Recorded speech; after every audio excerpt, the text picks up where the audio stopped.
गीता में अर्जुन को स्वयं भगवान कह रहे हैं कि उस परमेश्वर की शरण में जा, उसके लिए उन संतों के पास जा जो तत्वदर्शी हो। इसी प्रकार हजरत मोहम्मद को उनका अल्लाह कह रहा है कि कोई और पूर्ण परमात्मा है, उसको पाने के लिए उन तत्वदर्शी संत की तलाश कर। वो प्रभु कौन है, ये जानने के लिए कृपया अवश्य सुनिए जगत गुरु तत्वदर्शी संत रामपाल जी महाराज के अमृत वचन। तो यहाँ क्या बताना चाहते हैं, भगवान शिव की जितनी शक्ति है, इसकी भक्ति से जितना लाभ राहत मिल सकती है, वो भी दर्शन से नहीं मंत्र से मिली। अब यहाँ उदाहरण आपको पूर्ण परमात्मा की भक्ति समझाने के लिए इन भगवानों के ही आपको दृष्टांत देने पड़ते हैं, क्योंकि उन परमात्माओं, उस कबीर परमात्मा की महिमा से आप परिचित नहीं हो। उसके विषय में अगर कोई कथा सुनाते हैं तो मन निगलेक्ट कर देता है कि यो किसने भगवान बना दिया। और श्री भगवान शिव जी को तो हम पूर्ण परमात्मा मानने बैठे हैं। इन्हीं की दृष्टिकोण से फिर आपका ये फॉर एग्जाम्पल यानी उदाहरण देकर के पूर्ण परमात्मा को समझना और समझाना है। क्या होता है, एक बार पार्वती जी के 107 जन्म हो चुके होते हैं और 108वां जन्म चल रहा है, और वो रह रहकर भगवान शिव से ही शादी करती रहती है। शिव से शादी करती है, फिर अपना समय पूरा करके मनुष्य का फिर मर जाती है, फिर दोबारा जन्म लेती है। 107 जन्म देवी के हो चुके होते हैं। 108वें में भी वो भगवान शिव को ही जो है पति रूप में स्वीकार करती है। ये पिछले पुण्य कर्मों के कारण तो ये देव रूप, देव पद इनको मिलता है। उसके कारण इस जीव के सैकड़ों भी, 100, 150 भी, 200 भी जन्म मनुष्य के हो सकते हैं। यदि फिर साधना नहीं ठीक मिली तो 84 लाख योनियों में चले जाते हैं। अब 107 जन्म दुर्गा उस देवी के हो चुके थे। 108वें जन्म में भगवान शिव से फिर पुनः विवाह हो चुका था। एक दिन नारद जी आ जाते हैं। नारद जी आए, देवी से मिले, उनसे कहा कि माता, भगवान शिव के पास एक अमर मंत्र है और वो मंत्र, वो भक्ति विधि अगर आपको बता दें तो आपके बार बार की जन्म मृत्यु जब तक भगवान शिव रहेंगे तब तक समाप्त हो सकती है। अभी ये बात उस पार्वती के समझ में नहीं आया कि भाई नारद ऋषि जी, ये बात आप कैसे कह रहे हो कि भगवान शंकर जी के पास एक ऐसी मंत्र है और मेरे को नहीं दिया उन्होंने और मैं मरती रहती हूं। तो नारद जी ने बताया कि आप मरते रहते हो और पुनः इनको ग्रहण करते हो। ये 107 आपके ही शीश हैं। भगवान शिव जी क्या करता था, वो बहुत प्यार करता था पार्वती से, या मर भी जाती थी देखता रहता था, कुछ नहीं कर सकता था। उस प्रेम में, उस भाव में उसके उस सिर ने कंकाल में काट ले, ऊपर एक कटोरा सा है इसका ऊपर इतना ये न्यारा, उसने निकाल लेता था और उसमें पहचान रखने की खातिर उसका वहां सुराख करके और उसने टांग लेता था उसके शीश के कंकाल को, हड्डी को, और एक माला बना रखी थी 107। वो कभी गल में भी डाल लेता था, उनको गले में भी डाल लेता था, और कई विशेषकर खूंटी पर टांग जाता था, घूमन फिरन जाता था।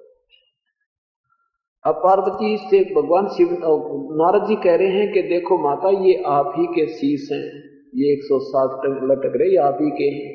आप 107 बार मर चुकी, वो 108वीं बार आपका जन्म फिर है, और भगवान शिव के पास एक मंत्र है जो आपको दे दें तो आपकी बार बार की जन्म मृत्यु का ये राड मिट सके है कुछ समय के लिए।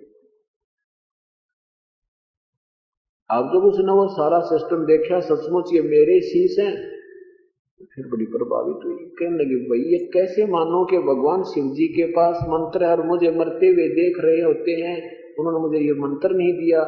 तब नारद जी ने कहा कि अभी तक आप इनको पति मानते हो, केवल आप इनको एक पति मानते हो, परमात्मा नहीं मान रहे। आपने अभी तक याचना नहीं की, जैसे एक याचक एक अनमोल वस्तु मांगता है। आप अधीन भाव नहीं किया, आपने पत्नी वाला ही व्यवहार इनसे किया है।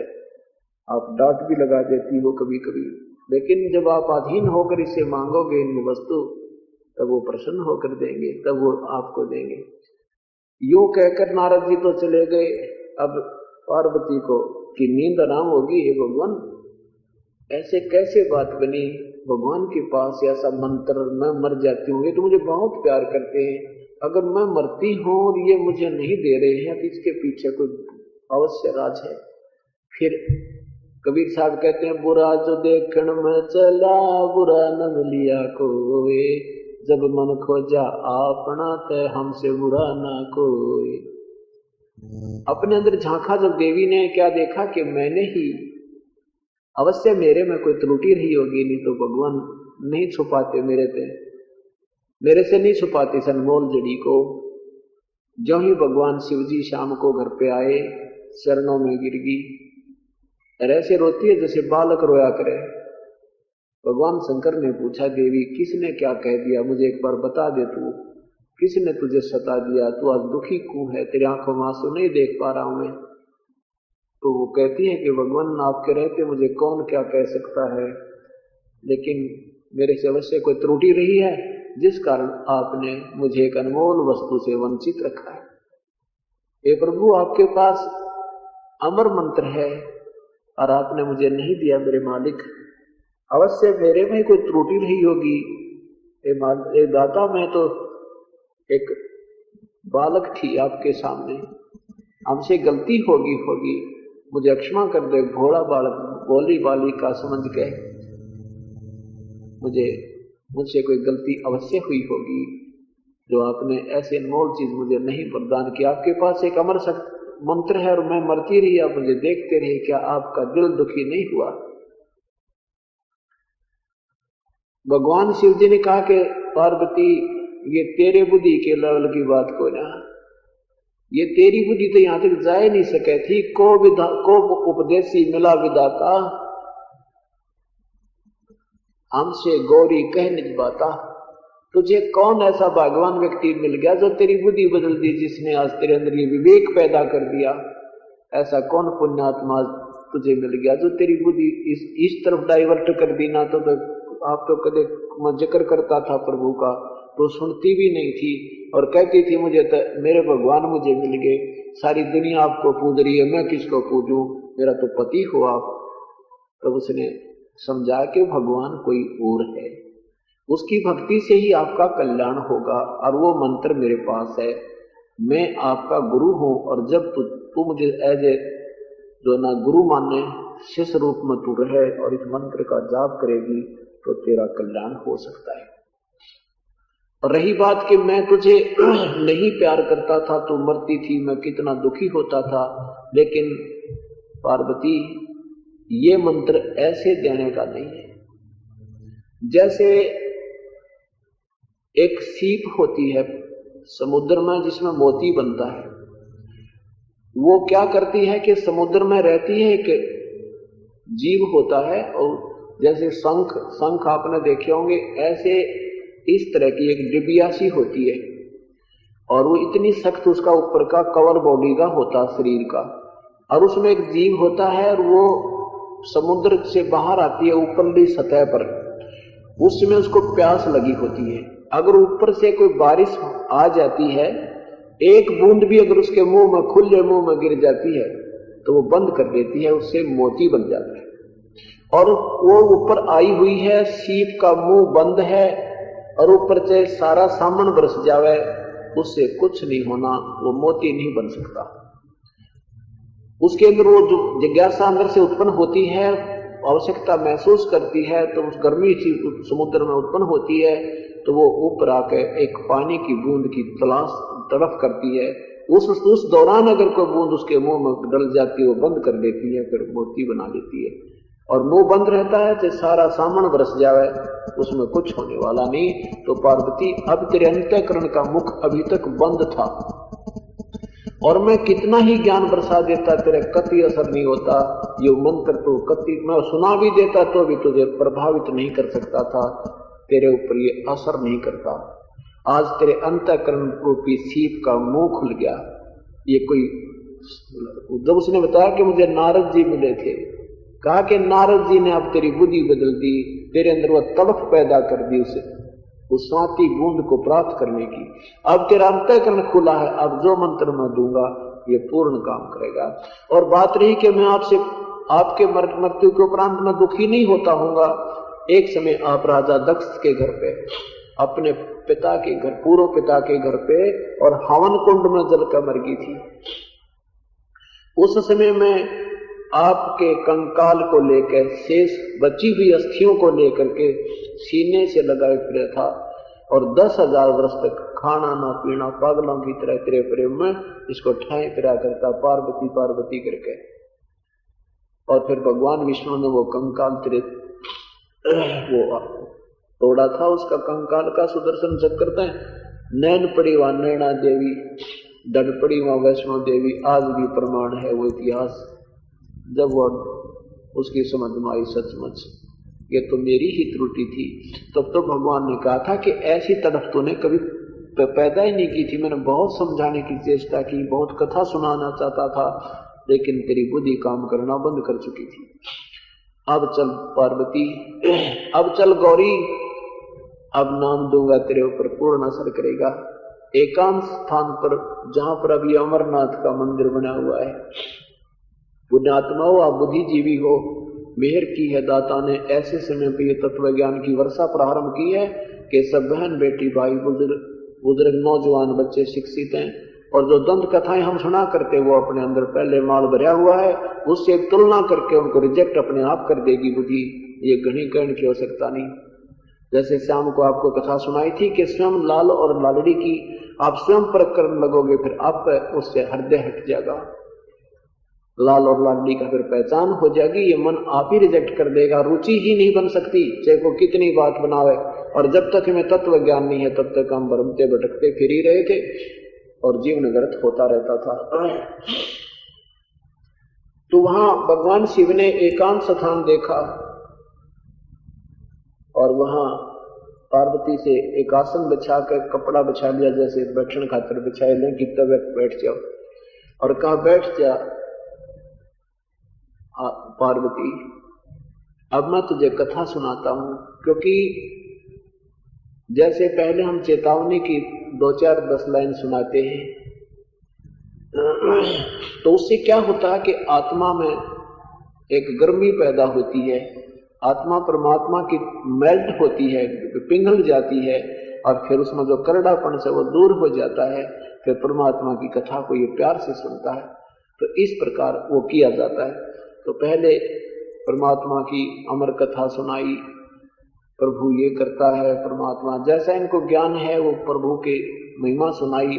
फिर उसके बाद उसको पाने का मंत्र सुनाया कि मूल कमल में गणेश का वासा, और नाभि कमल, फिर स्वाद चक्र में ब्रह्मा का, नाभि कमल में विष्णु जी, हृदय कमल में शिव। इस हृदय कमल में ये शिव नहीं रहता, इनका पिता है जो महाब्रह्मा महाविष्णु महाशिव रूप में रहता है। वो हृदय कमल में महादेव देव सती पार्वती संग है, और वो आपको नाम देते हैं, ये नाम जपो, उसका इसको खोलने का, इनका ऋण उतारने का। कंठ कमल में दुर्गा का वास है, इसका ये जाप है। फिर धीरे धीरे त्रिकुटी पर पहुंच गई, जब इससे ऊपर ये आत्मा पहुंच गई ऊपर देखा, क्योंकि वो दोनों पुण्यात्मा थी, उनको शीघ्र, और भगवान शिव भी यानी यहाँ के समर्थ हैं, जितनी शक्ति है, पार्वती भी पुण्यात्मा थी, पिछले संस्कार थे, उनमें शीघ्र ही वो वृत्ति उसकी वहां पहुंचती गई। हाँ, ऐसे करते करते और वो ऊपर को समाधिस्थ होगी, यानी इससे ऊपर जाने के बाद आवाज बंद होगी। फिर कहते हैं कि देखो वहां त्रिकुटी है, ऐसा होगा ऐसा होगा। तो उधर से क्या है, एक तोता, एक मादा तोते ने अंडे दे रखे थे उसी वृक्ष के, सूखे वृक्ष की खोगड़ में। एक सूखे वृक्ष के नीचे बैठे थे कि कोई पक्षी भी आकर हमारे वचनों को ना सुन ले, इस मंत्र को ना सुन ले। ये मंत्र इसलिए गुप्त रखा जाता है कि अनधिकारी का जो हाथ लग जाए वो भी साधना कर लेता है तो वो सिद्धि प्राप्त करके दूसरों को दुखी करता था, इसलिए इसको गुप्त रखा जाता है। तो भगवान शिव की जो कथा सुनी उस समय उस भगवान शिव ने जब पार्वती को वहां बैठाया उससे पहले 3 ताड़ी बजाई थी ऐसे हाथ से, इतना जोर भयंकर नाद हुआ था, इतनी भयंकर आवाज हुई थी, आसपास के पशु और पक्षी बहुत दूर भाग गए थे और जो आसपास के घोंसलों में अंडे थे वो भी बच्चे बनकर उड़ गए थे। उस सूखे वृक्ष की खोगड़ में, उस सूखे वृक्ष की खोगड़ में एक तोते, मादा तोते ने अंडे दे रखे थे, वो जो स्वस्थ अंडे थे वो तो उड़ गए थे और ये एक गंदा अंडा था और वो उसमें रह गया था। अब पुण्यात्मा ये तत्व ज्ञान है, ये बहुत दिन में समझ में आएगा और समझ में आने के बाद फिर सारा काम सीधा हो जाएगा। जैसे ये क्या करते हैं, अस्थियां चुगते हैं, अस्थियां मरने के बाद मृत्यु के उपरांत शमशान घाट पर सभा कर देते हैं और उसके बाद फिर बचे खुचे उन हाडों को उठाकर दरिया में डालने जाते हैं, गंगा में। उसका क्या उद्देश्य है कि ये जीव जो है इस शरीर में रहता है, इसका एक बहुत ज्यादा मोह बन जाता है, इसके जलाने के बाद भी ये भूत बनकर उसके चारों तरफ घूमता रहता है और उन शेष बची अस्थियों को ये अपनी मानकर उनके ऊपर चिपका रहता है, ये मेरी, ये काल का बहुत भयंकर जाल है। तो उसको उठा के इसलिए दरिया में डाल देते हैं कि इसकी पहुंच से बाहर हो जा और यो कितना और धक्के खाए जा, यहाँ से भाग जाए यो भूत, अपना पिता है, माँ है, भाई बहन जो भी बन गया। उद्देश्य सिर्फ इतना ही होता है उसका कि ये यहाँ रहेगा तो कभी घर में भी आ जाएगा, आओगा तो कभी 19-21 करेगा, तो इसका टंटा कट जाइए कि इसको ऐसी जगह पटक दें गंगा में, पता ना लगे कित गए इसके अवस्थियां। उद्देश्य तो केवल इतना था, क्योंकि पहले तो गलत साधना देकर भूत बनवावे ये नकली संत, और फिर वो दुखी करा जब यूं कहे कि ऐसा करा करो ये, क्योंकि इनको ज्ञान था, ऐसा ज्ञान तो था लेकिन विधि नहीं थी, इनके पास अधिकार नहीं था नाम देने का, इसलिए मनमुखी संत आप पर नाम देने लगे। ज्ञान तो वो पहले वेदों वाला बताते रहे लेकिन उनसे लाभ किसी को होया नहीं, फिर वो भूत बन गए। भूतों से पीछा छुटवाने के तरीके फिर बताए, श्राद्ध निकाल दो राजी हो जाएंगे, मंडी बना दो दुखी ना करेंगे, फूल उठा कर वहां डाल दो गंगा में, ये तुम नसीहत है को नहीं, वहां धक्के खाते फिरे जाएंगे। तो ऐसे इस जीव की वृत्ति काल में बांध रखी है, यहाँ उसी में आस्था बना देता है, अपना मान बैठता है। तो ऐसे संस्कारवश सुखदेव जी ऋषि जो थे उनकी आत्मा उस गंदे अंडे का संस्कार था और उस गंदे अंडा भी में आई और वो भी गंदा हो गया तोते का, तो उसके बाद भी वो आत्मा उस गंदे अंडे के चिपकी रहती है जब तक वो मिट्टी ना बन जाता, जो खत्म ना हो जाता, गल पल नहीं जाता कति। तो वो आत्मा चिपकी हुई थी उसके। उधर से भगवान ने वो कथा सुनाई, भगवान शिव की कथा से, उनके वचनों से वो अंडा स्वस्थ हो गया। अंडा स्वस्थ हो गया तो उसमें बच्चा बन गया, बच्चा बनकर हुंकारे भरने लग गया। जब पार्वती सो गई है यानी उसकी समाधिस्थ हो गई है और बोल हुंकारे अभी चल रहे तो भगवान शिव ने देखा कि ये तो अचेत हो चुकी है, ये तो यहाँ बाह्य संसारिक भावना से दूर हो गई है, ये बोल कौन रहा है। तब देखा कि उसमें एक तोता बोल रहा था उस सूखे वृक्ष के एक सुराख में। जब भगवान ने सोचा इसने मेरा ज्ञान चुरा लिया, इसको मार देता हूं, उसको मारने के लिए उठा तो तोता उड़ कर भाग लिया। भगवान पीछे पीछे सिद्धि से उड़ के चल पड़े, तोता आगे भाग लिया। व्यास ऋषि की पत्नी ने जमाई ली, वो तोते के शरीर ने छोड़कर वो आत्मा और व्यास जी के पत्नी के गर्भ में चली गई। अब भगवान शिव जी वहां पहुंचा तो वहां उनकी पत्नी से कहने लगा कि तेरे गर्भ में मेरा ज्ञान का चोर आया है, इसको मारूंगा। व्यास जी कहने लगे, हे भगवान क्या क्या बात है, क्या माजरा है, बताइए जरा। सारी कहानी बताई कि ये इस तोते ने, सब तो बाहर पड़ा था, इस तोते ने मेरा अमर ज्ञान सुन लिया, ये अमर हो गया, इसको मारूंगा, ये इसका दुरुपयोग कर सकता है। इस जीव को खत्म करूंगा।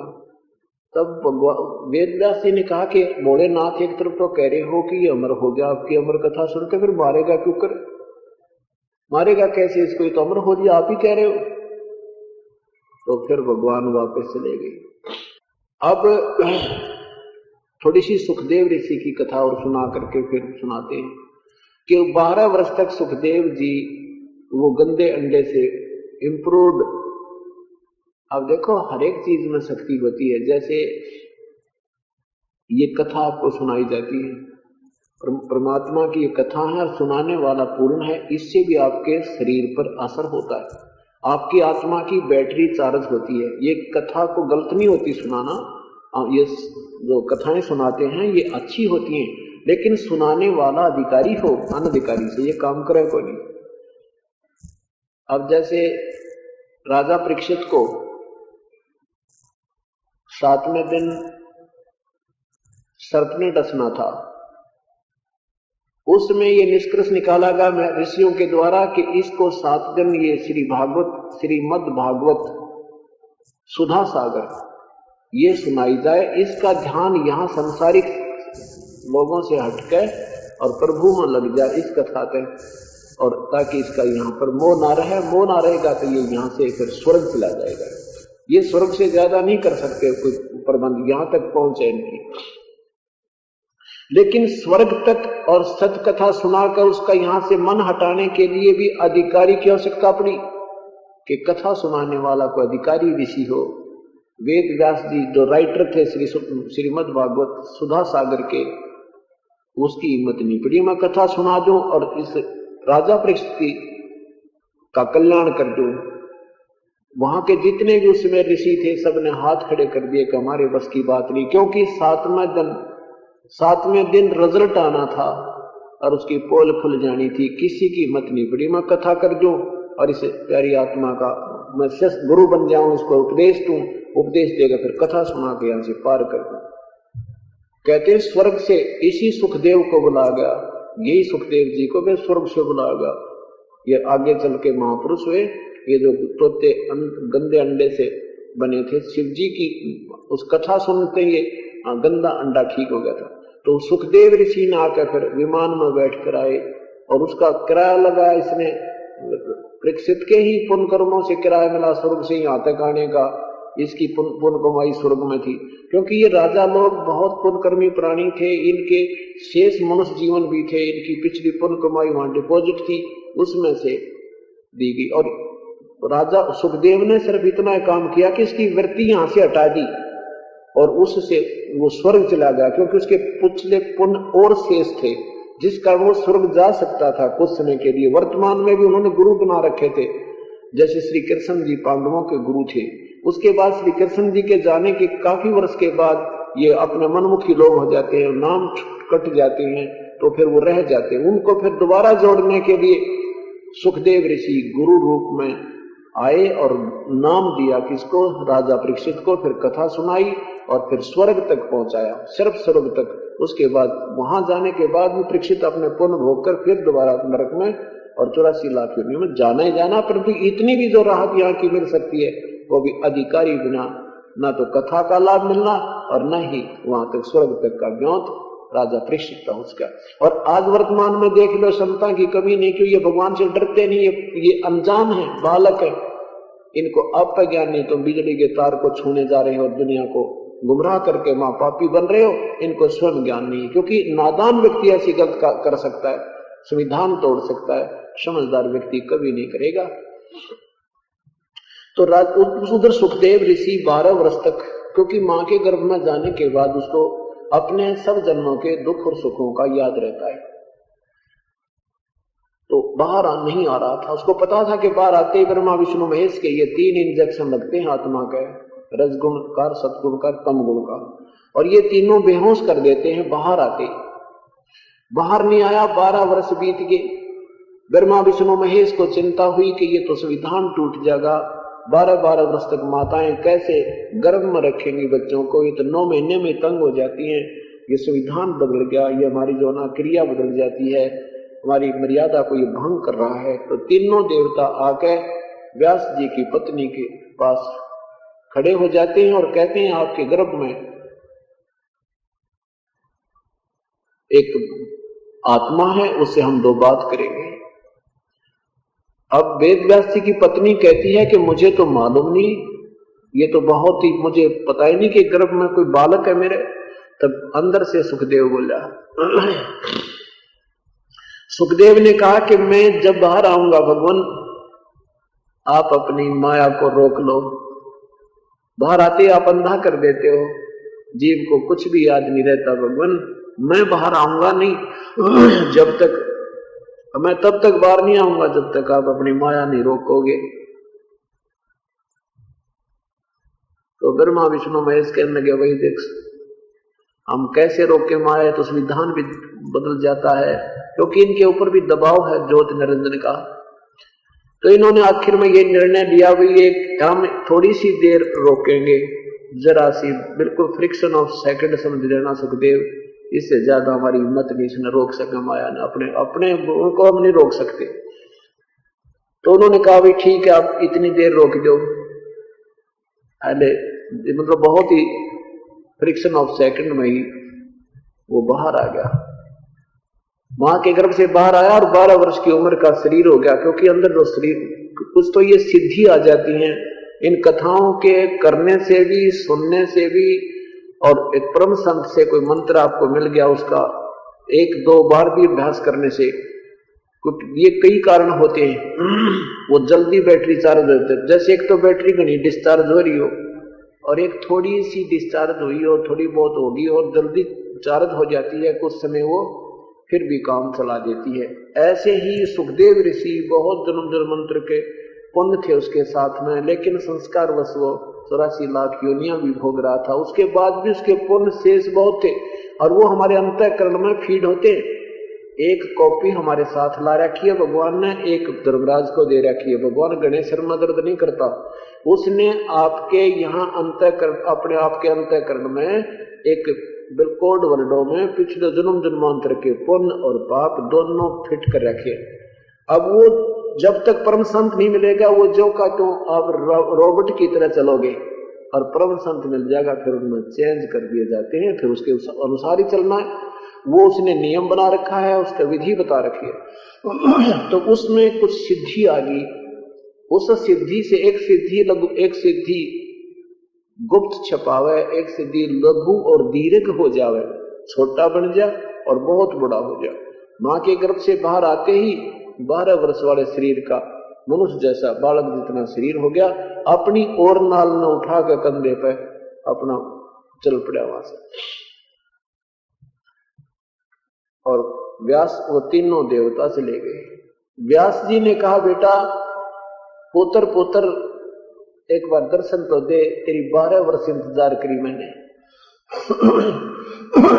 बोला नहीं सुखदेव, मुंह भी नहीं करा माता पिता की तरफ, और पीछे से कहता है कि ऋषि जी ना जाने कितनी बार तू मेरा बाप बन लिया, ना मेरा कितनी बार मैं तेरा बाप बन लिया, ये तो बूढ़ी बीमारी है।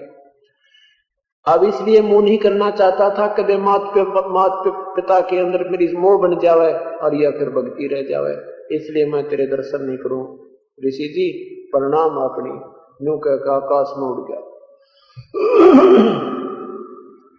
आगे जाकर आप अपनी और नाल काट पीट के अपना कपड़े कुपड़े जैसे भी केले के पत्ते वगैरह लेकर के अपने फिर साधना शुरू कर दी। अब वो अंडी पा किया। अब यहाँ इसको यही छोड़ते हैं सुखदेव की कथा को, फिर आते पार्वती जी की। तो वहां पार्वती जी को वापस आकर उठाया वहां साधना से, फिर उसको बताया कि जाप करा कर डट कर भगवान का ये साधना करती रहे,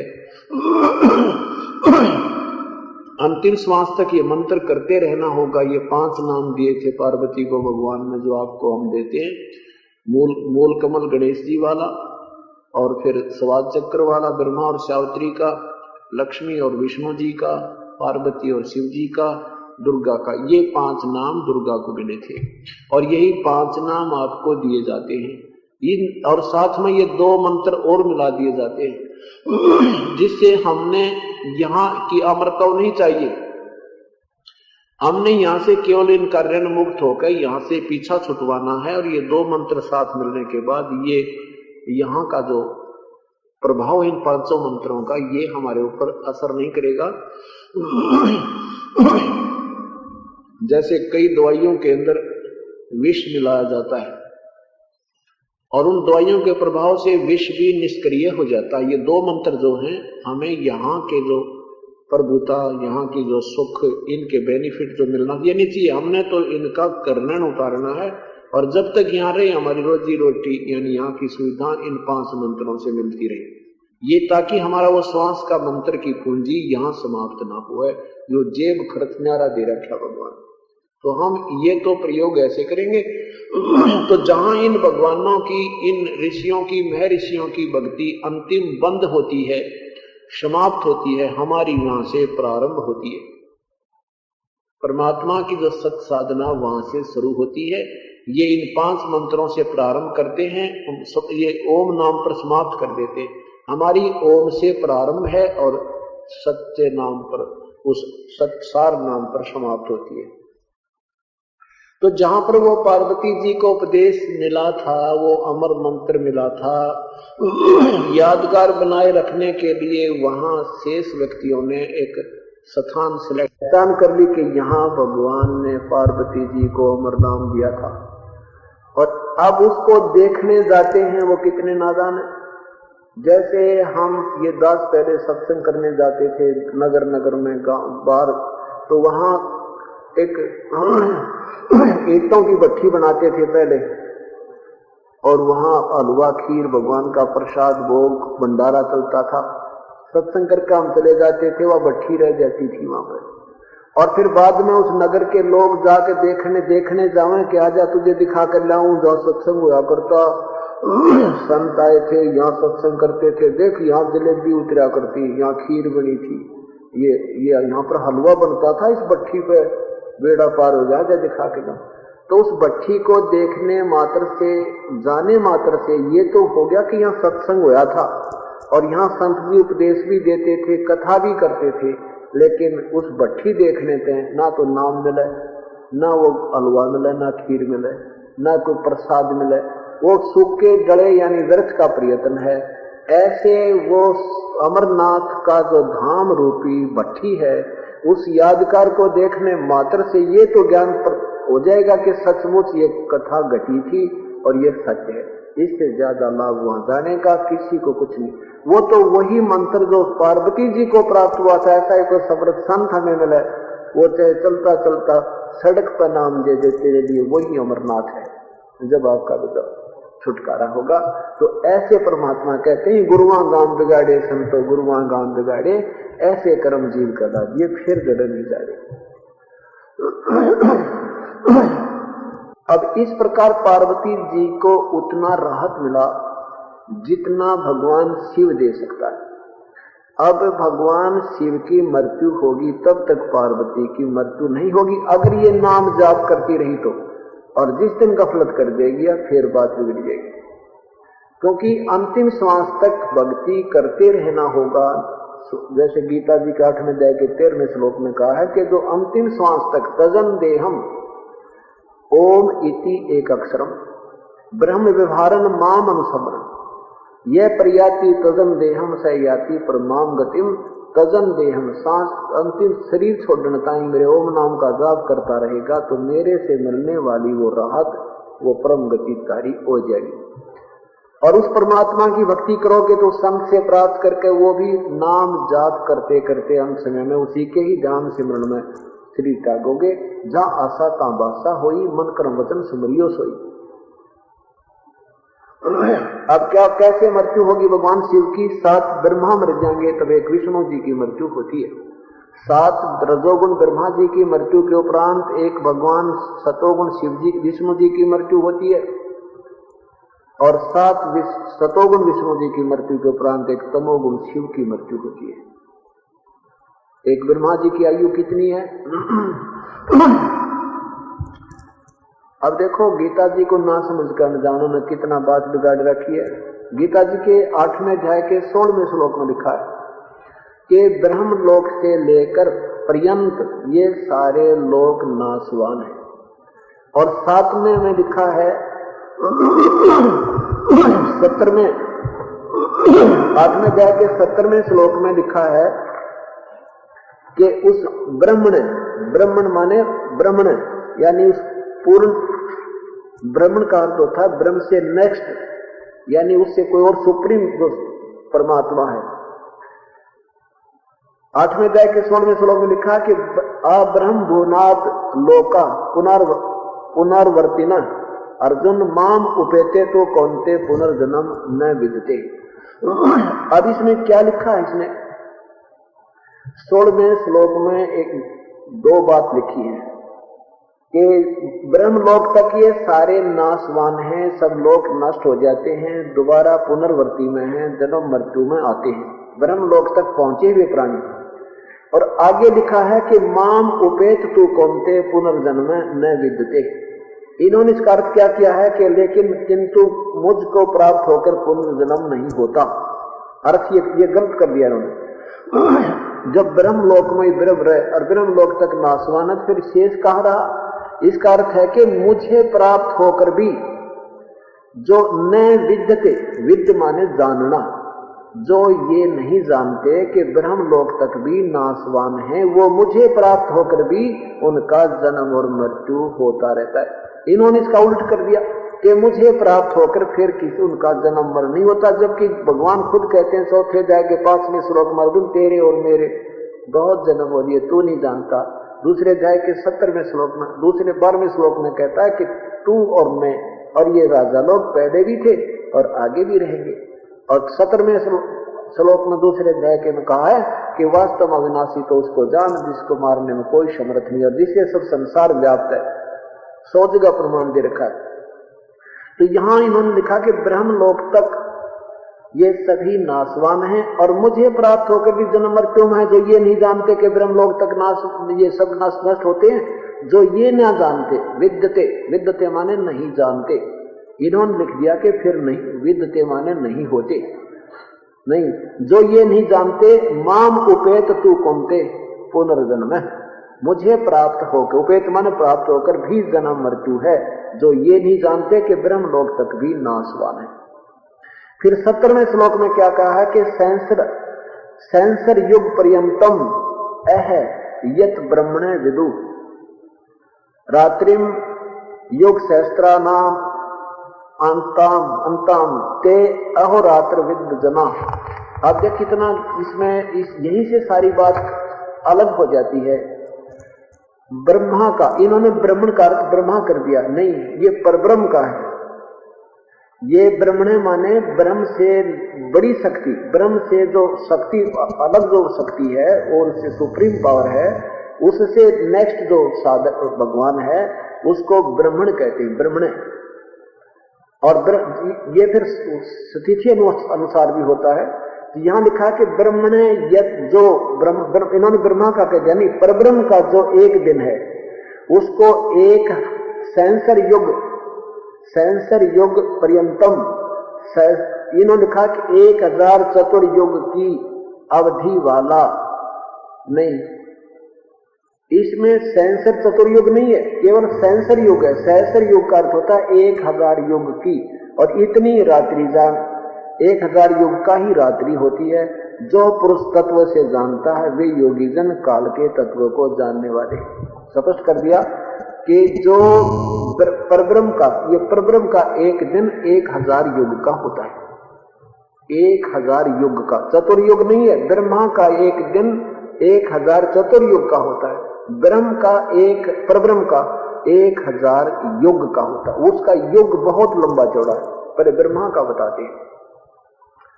ब्रह्मा जी का एक दिन 1000 चतुर्युग का होता है। वैसे तो 1008 चतुर्युग है, पर इतने लंबे काउंटिंग में 8 को छोड़ देते हैं, लमसम 1000 चतुर्युग लेते, 1000 चतुर्युग लेते हैं। 72 इंद्र जो हैं, इसके एक दिन में अपना शासन पूरा करते हैं। एक इंद्र की का शासन काल 72 चतुर्युग होता है, और 14 इंद्र, 14 इंद्र उसमें शासन काल पूरा कर जाते हैं।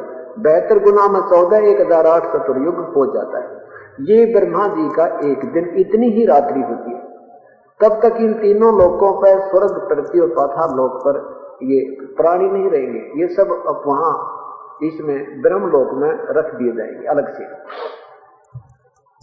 तो ब्रह्मा का जो एक दिन, इतनी ही रात्रि, ऐसे 30 दिन का एक दिन, एक महीना, 12 महीने की एक रात, एक वर्ष, ऐसे 100 वर्ष का ब्रह्मा जी का एक आयु होगी। अब इन्हें गुणा करने लगे तो बात दुनिया बढ़ जा। 60,000 चतुर्युग का समझ लो एक महीना, 12 तो गुणा करे 12 × 72, 7,20,000 चतुर्युग का एक वर्ष, और 100 तो गुणा करो 7 करोड़ कितने चतुर्युग का एक आयु होगी ब्रह्मा की। ऐसे ऐसे 7 ब्रह्मा मर जाएंगे जब एक विष्णु की मृत्यु होगी, और 7 विष्णु की मृत्यु के उपरांत एक इस त्रिलोकीय शिव भगवान की और पार्वती जी की भी दोनों की मृत्यु होगी।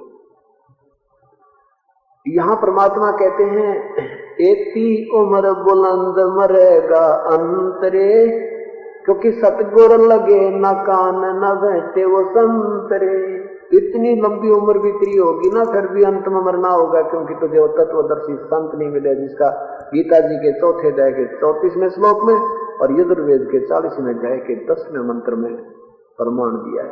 वो सतगुरु लगे ना कान न बैठे संतरे। सतगुरु खुद परमात्मा आते, परमेश्वर, वो नहीं मिले, या उनके द्वारा भेजा कोई दास तेरा, उसका संत नहीं मिला, इस करके तेरी या जन्म मृत्यु इतनी लंबी भी आयु होगी तो भी अंत मृत्यु होगी।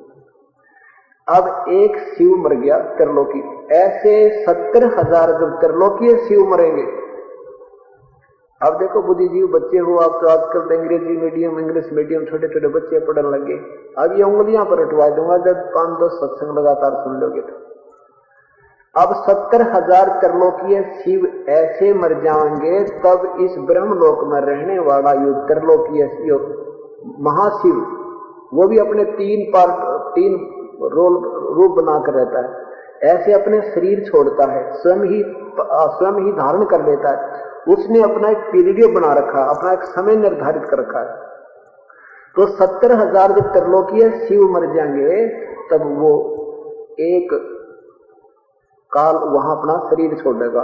इस एक ब्रह्मांड में बने वो सबसे ऊपरले श्लोक, ब्रह्मलोक के भी ऊपरले हिस्से में रहता है, जहां 3 स्थान बनाकर रहता है। तो ऐसे ही अपना वहां स्थान छोड़ता, जब इस ब्रह्मांड में बिल्कुल विनाश हो जाएगा, ना ब्रह्मलोक रहेगा, ना यहाँ के ये ब्रह्मा विष्णु महेश के लोक रहेंगे, ना ये लोक तो रहेंगे, प्राणी नहीं रहेंगे। तो ये एक उस ब्रह्मा का, उस परब्रह्म का एक युग होगा। परब्रह्म का, उस परब्रह्म का एक युग होगा अक्षर पुरुष का। ऐसे 1000 बार ये ब्रह्मांड में रहने वाला ये शिव मर लेगा, और 7 करोड़ बार ये त्रिलोकीय शिव मर जाएंगे। तब इस 21 ब्रह्मांड में, पूरे के पूरे ब्रह्मांड 21 ब्रह्मांडों में प्राणी नहीं रहेंगे। सब काल का भी विनाश पूर्ण रूप से, और सब प्राणी इसको फिर उसका परब्रह्म के लोक में रखे जाएंगे। इतने ही समय तक वहां रात्रि रहेगी उस परब्रह्म की, और उसके बाद फिर इनको अगले जन्म में यहाँ छोड़ा जाएगा। ऐसे उस परब्रह्म का एक दिन रात बन गया। उसी तरह फिर चलिए 30 दिन का एक महीना, 12 महीने का एक वर्ष, और उस परब्रह्म की 100 वर्ष की आयु है। उस परब्रह्म की फिर वो युग बनकर उसकी 100 वर्ष की आयु है, और फिर वो अक्षर पुरुष भी मरेगा। वो अक्षर पुरुष, वो परब्रह्म का भी विनाश होगा, उसकी मृत्यु होगी। फिर दोबारा परमात्मा ने वो सृष्टि क्रम अलार्म की तरह खट कर रखा है। उस समय धूंधोकार का शंख बजेगा, और ये सारे ब्रह्मांड और जितने ये सारे समाप्त हो जाएंगे। इनको फिर दोबारा परमात्मा इनको रच कर देगा। उसी तरह काल वही आत्मा होगी, दुर्गा भी वही होगी, ब्रह्मा विष्णु में ही बदलते रहेंगे। ये इस तरह ये सृष्टि क्रम। इसमें लिखा कि जो संत इस तरह के, इस काल के, इस सब तरीके को बता देगा, वो सही काल के, इस समय के जानने वाला है। गीता जी के 8वें अध्याय का 17वां श्लोक देखते हैं।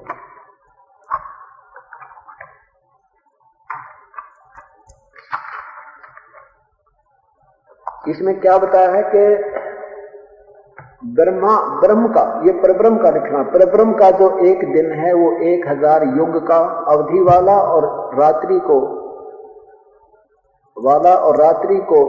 1000 युग, वाला और रात्रि को 1000 युग ही समझना इसको। ये चतुर्युग गलत लिखा, संस्कृत में चतुर्युग नहीं है, सहस्र युग है।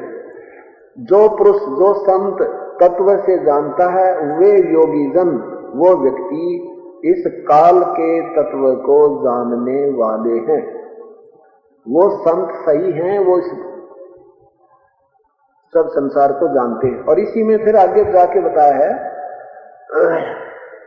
ये प्रमाण पूर्ण दिया इसके अंदर कि संपूर्ण चराचर भूतगण इस परब्रह्म के, ब्रह्मा का नहीं है, परब्रह्म के एक दिन के प्रवेश काल में डायरेक्ट से अर्थात परब्रह्म के सूक्ष्म शरीर से उत्पन्न होते हैं और ब्रह्मा की परब्रह्म की रात्रि से ही उसमें उस काल में उस अव्यक्त नामक परब्रह्म के सूक्ष्म शरीर में ही लीन हो जाते हैं। इवन ये तो जो है ना ब्रह्म अपनी बता रहा है, ये तो फिर अपने से ऊपर की अटकल लगाएगा, अपने लेवल का सी बता रहा है, उससे ऊपर अटकल लगा रहा है कि उसके शरीर में नहीं, ये उस परब्रह्म के लोक में रख दिए जाते हैं। आगे देखना, हे पार्थ, वही यह बोध समुदाय उत्पन्न होकर प्रकृति के वश हुआ रात्रि के प्रवेश काल में लीन होता है और दिन के प्रवेश काल में फिर उत्पन्न हो जाता है। ये परब्रह्म के बारे में जिक्र है। अब देखो दो यहां पर आपको भगवान और दिखाता हूं। परंतु उस अव्यक्त से, उस अव्यक्त से परे दूसरा विलक्षण जो सनातन व्यक्त भाव है, अव्यक्त भाव है, उस परम देव पुरुष को सब भूतों के नष्ट होने पर भी वो नष्ट नहीं होता।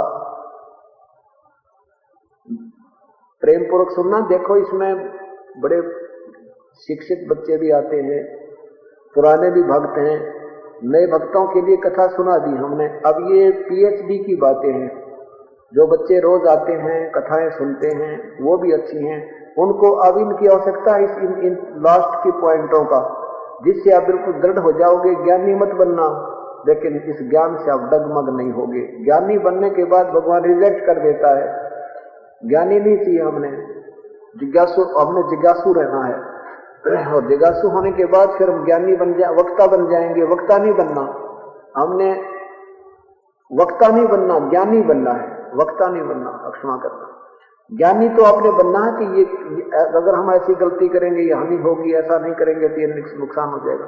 तो इसमें क्या है, क्या लिखा है कि परंतु उस अव्यक्त से, अब जिस परब्रह्म के लोक में ये सब आत्माएं 21 ब्रह्मांड विनाश होने के बाद चली जाती हैं, तो यहां बताया है कि परंतु उस अव्यक्त से परे दूसरा जो अव्यक्त सनातन अव्यक्त भाव है, वह परम दिव्य पुरुष, वो परमात्मा तो सब प्राणियों के नष्ट होने पर भी कभी नष्ट नहीं होता। वो सतलोक ब्रह्म बोल रहा है और परब्रह्म के विषय में जानकारी बता रहा है कि उस 1000 युग के बाद सब प्राणियों का विनाश हो जाता है, फिर उसमें उसके लोक में रख दिए जाते हैं। फिर कहता है कि उस परब्रह्म से भी एक और न्यारा अव्यक्त भाव है, वो दूसरा, वो कभी नष्ट नहीं होता, वो सतलोक में पूर्ण परमात्मा के विष तरफ संकेत किया।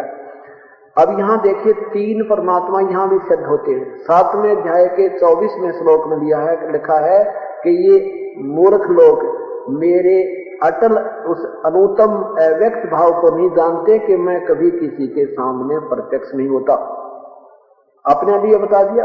अब यहां बताया कि वो अव्यक्त जो अब बताया परब्रह्म के विषय में, जो जिस अव्यक्त में ये 1000 परब्रह्म के 1000 युग के बाद एक दिन पूरा होता है तो रात्रि प्रारंभ होती है, ये सब उसमें रख दिए जाते हैं परब्रह्म के लोक में। कहते वो दूसरे नंबर का अव्यक्त हो गया। इस अव्यक्त से भी जो दूसरा परम अव्यक्त सनातन अव्यक्त भाव है वो कभी विनाश नहीं होता। 3 अव्यक्त सिद्ध होगी। ये काल भी अव्यक्त है, ये तो जानबूझ के अव्यक्त है। ये किसी के सामने जो चीज विद्यमान है, साकार है, हमारी दृष्टिकोण की रेंज से, पहुंच से बाहर है, क्षमता से, तो हम उसको अव्यक्त कहते हैं, उसको प्रोक्ष बोलते हैं। तो और परब्रह्म भी अव्यक्त है साकारी। और तीसरा जो अव्यक्त है, प्रभु परमात्मा भी अव्यक्त है, पूर्ण ब्रह्म, वो भी साकार है। वो हमारी दिव्य दृष्टि की रेंज से बाहर है। यहां जिस रूप में आता हम उसको पहचान नहीं पाते।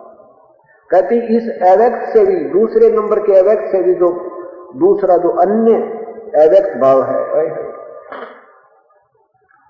इस परब्रह्म से भी जो और भगवान है, वो कभी सब प्राणियों के भी विनाश होने पर भी कभी विनाश नहीं होता। 7-8वें अध्याय का 20वां श्लोक है। और उसको अव्यक्त अक्षर इस नाम से कहा जाता है, अविनाशी अव्यक्त प्रभु इस नाम से कहा जाता है। उसी अव्यक्त भाव को परम गति कहते हैं। उस अव्यक्त भाव को ही परम गति कहते हैं। वास्तव में परम गति तो वो है जो सतलोक में चले गए, वो फिर कभी मृत्यु नहीं। अब फिर इसमें क्या लिखा है, याम प्राप्य न निवर्तते तत्माम परमम तत्धाम परमम मम। अब यहां क्या कहता है, काल के वो मेरा परम धाम है। इनके अनुसार ये बनाया इन्होंने कि ये काल कहता है, गीता बोलने वाला प्रभु कह रहा है कि वो मेरा परम धाम है। नहीं, इसका फिर देखो, इसका अब पढ़े लिखे शिक्षित बच्चे हो, इसमें क्या लिखा कि अव्यक्त अक्षर इति उक्त तम आहु परमाम गति।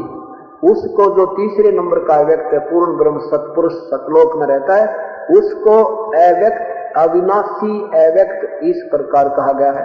और फिर कहते यम प्राप्य न निर्वर्तते, यम प्राप्य न निवर्तन्ते, यानी उसमें जाने के बाद फिर दोबारा जन्म नहीं होता। तम तत् धाम परमम, वो स्थान मेरे से श्रेष्ठ है।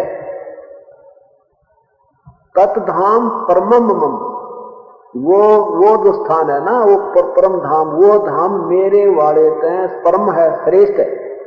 इन्होंने कर दिया कि वो मेरा परम धाम है।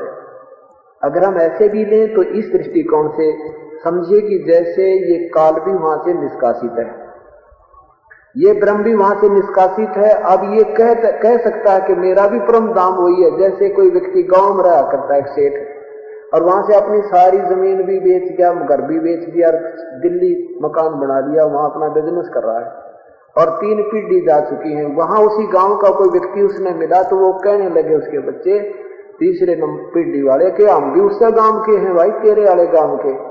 और वहां उनकी कोई जमीन नहीं, कोई जायदाद नहीं, पर आज भी वो कह रहे हैं कि हम भी उसी गांव के थे, हमारा पुराना गांव वही था, और वहां उसका है कुछ नहीं। इस दृष्टिकोण से सोचे तो भी ये कह रहा है कि मैं भी उसी, मेरा भी वही परम धाम है, करीब इसका वहां है कुछ नहीं। और वास्तव में इसका अर्थ ये बनता है कि यम प्राप्य न निवर्तन्ते,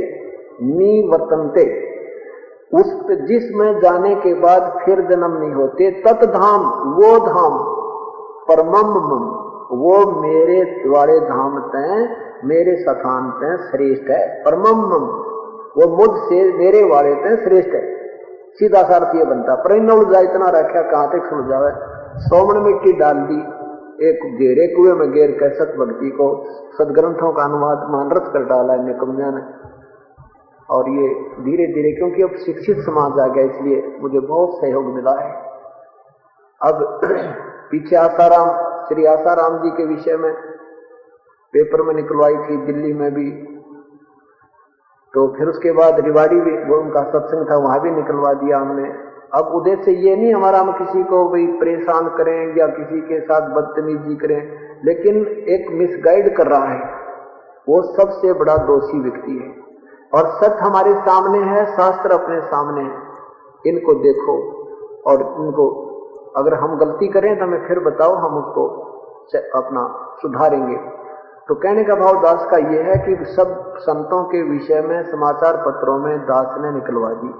यही प्रार्थना करते हैं कि या तो आपका जो मार्ग ठीक है तो इसका उत्तर दो, और नहीं है तो इसका सिद्ध हो गया कि तुम बिल्कुल फेल हो। तो इस प्रकार दास ये चाहता है कि अब सभ्य समाज आ गया ना, तो ये नाश करा देते हैं। सबको पता लग गया कि सब शिक्षित हैं और शास्त्र अपने पास हैं, अब कोई नहीं चल सकता, ना बुद्धिजीवी लोग उनको सहयोग देते हैं।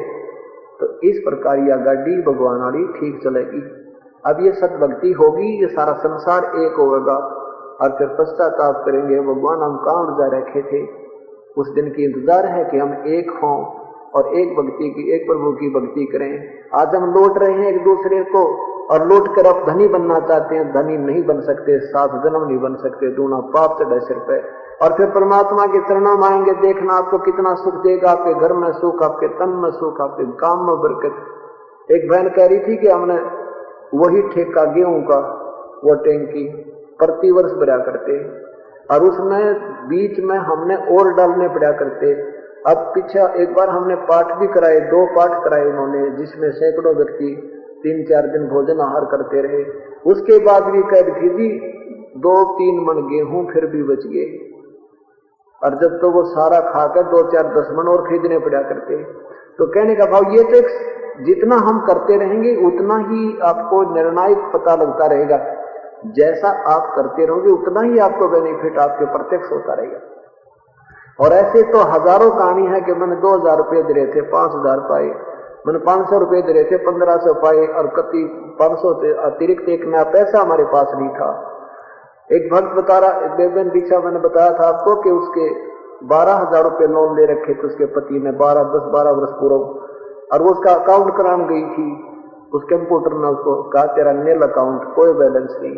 वो झगड़ रही है उनके साथ, तुम ढंग से बता दो फिर इसका 50,000 बना पाओगे।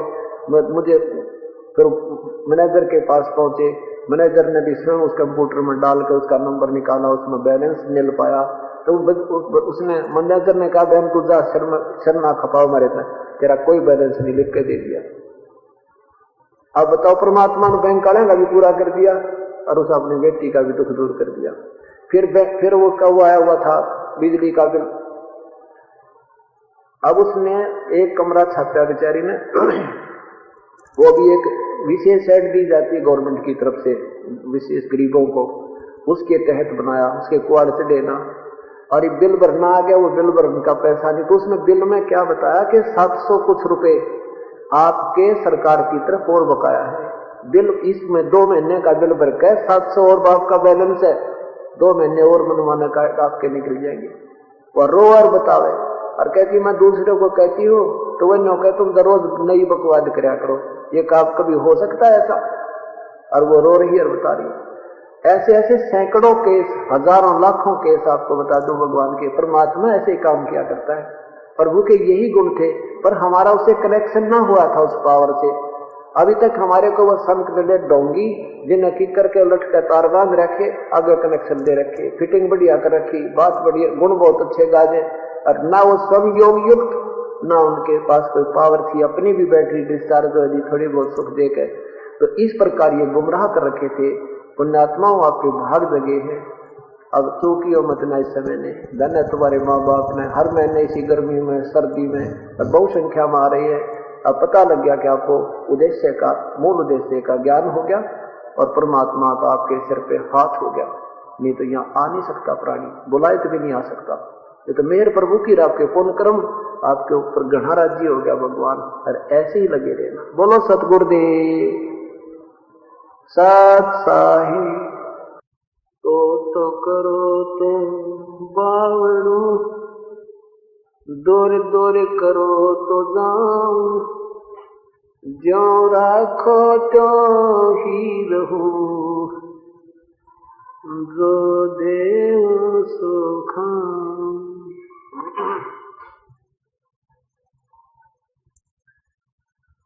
अब गुण किए तो बहुत किए, करत न निहार, बावे बंदा बख्श दियो, बावे गर्दन उतार। अब गुण मेरे बाप जी, बख्शो गरीब नवाज़, जो मैं पूत कपूत हूँ, बोर पिता को लाज।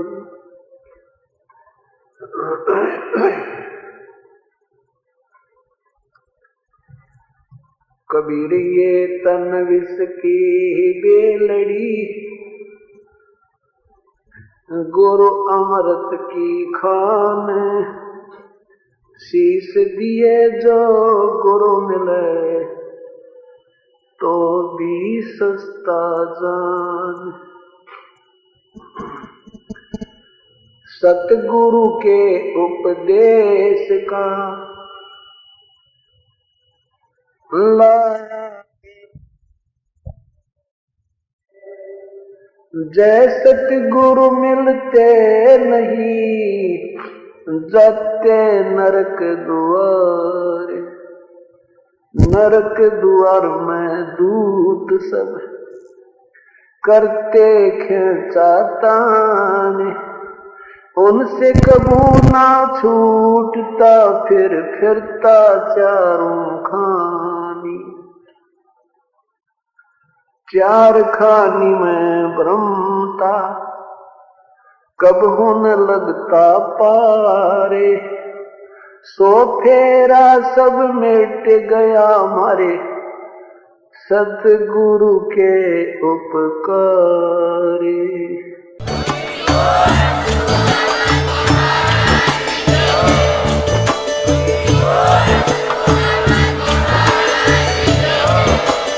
आप सुन रहे थे जगत गुरु तत्वदर्शी संत रामपाल जी महाराज जी के मंगल प्रवचन। अधिक जानकारी के लिए विजिट कीजिए हमारी वेबसाइट www.jagatgururampalji.org। संत रामपाल जी महाराज जी के शुभ आशीर्वाद से पूरे विश्व भर में 500 से भी ज्यादा नाम दीक्षा केंद्र हैं, जिन पर संत रामपाल जी महाराज जी द्वारा ऑनलाइन निशुल्क नाम दीक्षा दी जा रही है। अपने नजदीकी नाम दीक्षा केंद्र का पता करने के लिए संपर्क करें 8222880541।